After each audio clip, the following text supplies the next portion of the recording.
Hey, what's up guys? Chris Freeman from chrisfreemanpt.com, and today I'm going to talk to you about my 4 favorite alternatives for sit-ups. Sit-ups are something that are used a lot to develop, core strength, and there's definitely a lot better exercises you can choose for yourself or for your clients. So the 4 that I'm going to talk about today are the RKC plank, which is just a high-intensity muscular activation, kind of a plank hold. Weighted carry, particularly today we're going to be going over the suitcase carry and the rack walk, although you could really do any kind of a carry, even overhead carry would be good with that. The third is going to be the paloff press. You can do this from standing, half kneeling, or kneeling. And then the fourth is going to be the half Turkish get up, or the get up to the elbow. Alright, I didn't hire my usual cameraman, so I'm doing all the work today. The first drill we're going to talk about is the RKC plank and the easy plank. Okay, so let's go over the RKC plank first. Back staying flat, your head, upper back, and your butt are staying in a straight line because you're going to be holding an active brace in your abs, your glutes, and your lats. So here's the setup. Elbows just ahead of your shoulders, legs together. Go ahead and set up, and you're going to squeeze your butt, pull your hips under, brace your abs. We're keeping the head looking down. Okay, that's our RKC plank, and a good regression for that if you're just getting into working on the planks is called the easy plank. So you're going to be doing the same thing just with your knees down, but it can be just as hard because you're going to be activating muscles you might not have been able to activate before. So we'll go knees down. Always start with your hips up versus starting from the hips down. That way your back's not going into hyperextension. So just walk your hands out. And now we're going to lower the hips and lock the abs in.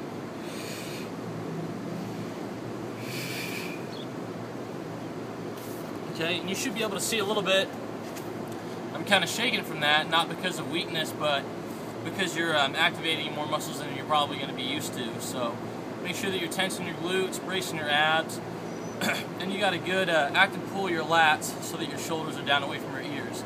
And that is the plank portion. Alright, moving right along, we're going to focus on the weighted carry. We're going to start off with the suitcase carry. It's a really easy carry variation you can have yourself do, have your clients do it.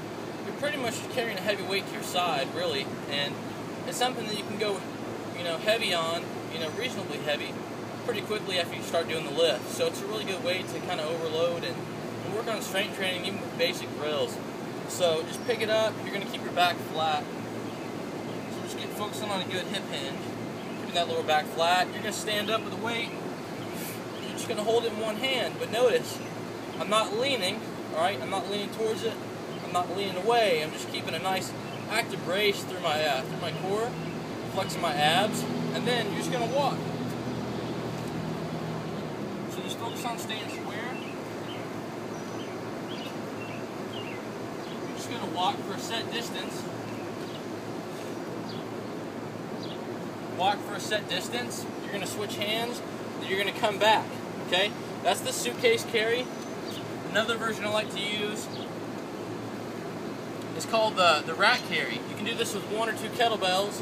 You could also do the suitcase carry with 1 or 2 kettlebells. We call it a farmer's walk when you got 2, but you can just go ahead and clean your kettlebell up to the rack position. So we're just holding it nice and tight, keeping that lat active right back here.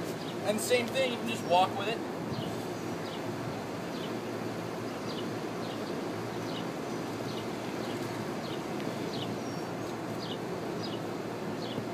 But, you load those up heavy enough, especially that double rack walk, or a double farmer's walk. Really good for strength training, but also for teaching how to brace your core and keep yourself tight. Alright, the next drill I'm going to cover is called the paloff press. Now, I'm going to be doing this from a couple different positions. Tall kneeling, half kneeling. You can also do this from a standing. Okay, really good, it's an anti-rotation drill, so this band's going to want to pull you sideways, and all you got to do is just resist that band tension and just stay straight. So half kneeling is going to look like this. Okay, we're just getting in a 90-90 lunge position. Hips are stacked. You're going to grab your jump stretch band that you anchored off. You're going to hold it in the hand closest to the anchor point, right? And then wrap your other hand around. So right now you should be flexing your core, flexing your glutes, make sure we're not jamming into the hip, right? Make sure we're staying tall, and you're just going to press, keeping yourself anchored into the floor, and all you're doing is pressing straight out, right? Okay, you can do that for reps. You can also just hold statically at that end range position. So that would be from half kneeling. You can do the exact same exercise from tall kneeling, okay? Which can be a little bit harder for some people, but squeeze your glutes. You're trying to stay nice and tall through your spine. And same thing, you can do reps. You can do a static hold at that end range. And then finally, you can just move this anchor point up on the anchor point there, and you can just do it from a standing position, okay? But it's the same drill. It's called the paloff press. Again, the band's going to want to twist you sideways, and just resist that twist and press it straight out. It's pretty simple. Alright guys, so the final drill for the series is going to be the half get up, half Turkish get up, or just the get up to the elbow is going to be the regression. So I'm just going to walk you guys through it, keep it real basic. Make sure you always keep your eyes on the kettlebell. Always keep your arms straight and try to start by flexing your abs. Okay, so you're going to be lying on your back.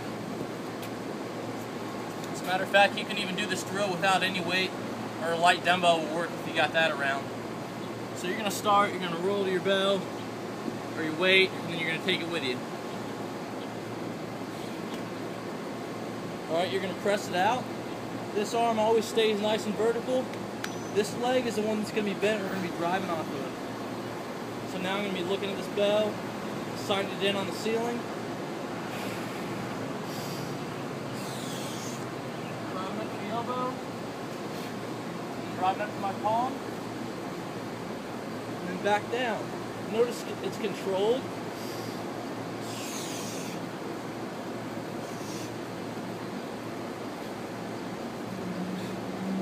Okay, you could also just drive up to the elbow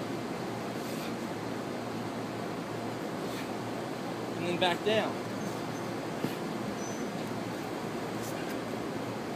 And the half get-ups, they work really well for sets of 3 to 5. Could do heavier singles, but generally don't do the higher reps with the get-up variations. Okay, so now you're just familiar with my 4 favorite alternatives to the sit-up, which are RKC plank, some kind of weighted carry, the paloff press variation, or half get up or get up to the elbow. Those are, like most of the other exercises I like to use, bang for your buck drills. They are working your core really hard, but they're also giving you a lot more benefits than that. As far as programming implications go, how to program the exercises into your workouts, one of my favorite things to do is plug in one of those drills after your mobility warm-up or dynamic warm-up, just to reinforce the fact that you're going to be starting every exercise, if it's a compound movement, with, you know, centering yourself and embracing your core. Secondly, where I like to place them in is at following the primary movement of the day. So say it's a squat or a deadlift, you're going to do them after that, or your primary assistance work. Now, it's easy to get lazy for me, especially on doing ab work. So one thing you might do, definitely do it before you train for 2 to 5 sets, but you could also do it at a later point in the day or on your rest days. Is a really good time to do some focused ab work if that's a big part of your training, if it's for powerlifting or just because you got a vacation coming up, in about 8 or 10 weeks. So hope you guys got something out of that, and be sure to tune in for more at chrisfreemanpt.com. I'm out of it today. I'm sorry I'm stumbling all over my words, man, but thanks for tuning in, and I will see you guys soon.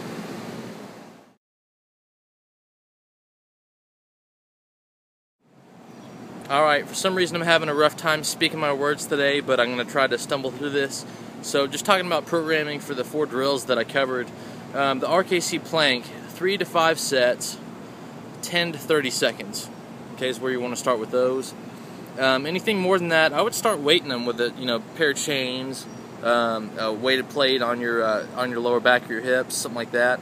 The carries, we're going to be doing 3 to 5 sets of carries, about 25 to 50 meters or yards. Doesn't have to be approximate. Just carry it till it gets heavy and then return on the other side. The paloff press, 3 to 5 sets. We're going to be doing 10 to 15 reps per side. Make sure you do both sides. Or if you're doing a static hold instead of reps, you can do 3 to 5 sets, 10, 20 20, even 30-second holds per side. And lastly, on the partial get-ups, we're going to be doing 3 to 5 sets of 3 to 5 reps per set. Okay, so hopefully that gives you guys some more ideas, and we made it. All right, thanks for watching.